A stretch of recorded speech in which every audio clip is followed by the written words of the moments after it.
There is something truly amazing happening at 2nd and Francis.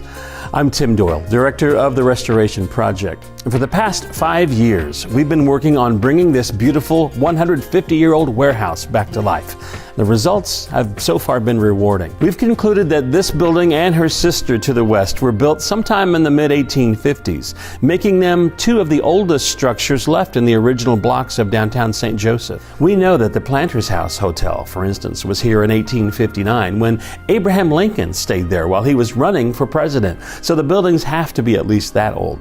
So much history is contained in these two structures, like a time capsule from the past. They've housed everything from a horseshoeing stop to produce cellars, a carpentry shop, boarding house, broom factory, even a saloon. But perhaps one of the most unique areas is this large space that once housed a natatorium, or indoor swimming pool.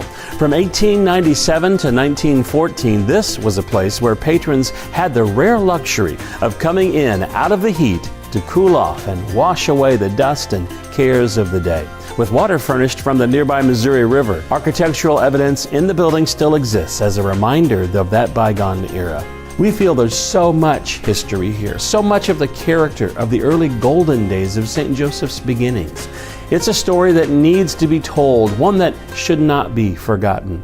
But opening these old warehouses up as public spaces once more has proven to be a daunting task. We've certainly come a long way in the 5 years since work began, and it's been a slow process, but definitely a labor of love. And the investment is already paying off.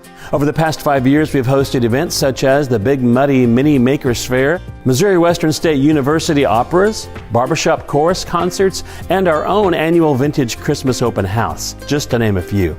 It's also the home of Restoration Church, a young and growing congregation that is helping clean up and bring the west end of the city back to life. It's been a daunting task, but the reception we've received from people seeing the space for the first time tells us that we're onto something big. Bringing a 150-year-old structure up to modern city code has been a challenge, mainly a financial one. I'm so proud and grateful for the people who've helped make it possible. We've come a long way, but we've still got a long way to go. And I believe it's worth it. I don't want to lose another historic structure to the wrecking ball or to fire, as we've seen far too often in recent days. As a nonprofit 501c3 organization, the Restoration Project is a great option to consider as you look for places to invest your resources where they'll do the most good. Not only will you be receiving a tax-deductible charitable donation credit, you'll also be helping restore a piece of St. Joseph history that is worth preserving. Every dollar you invest in this restoration will go toward that cause, I guarantee you that. Together, we'll create a space that will not only be a benefit to the citizens of our city, but serve as a destination for visitors as well to learn more about St. Joseph, our great legacy, and ensure that her best days are still to come. I'd love to talk with you further about this project in person and certainly answer any questions that you may have. Thank you for allowing me to share this opportunity with you and for considering partnering with us to preserve this remarkable historic structure for future generations.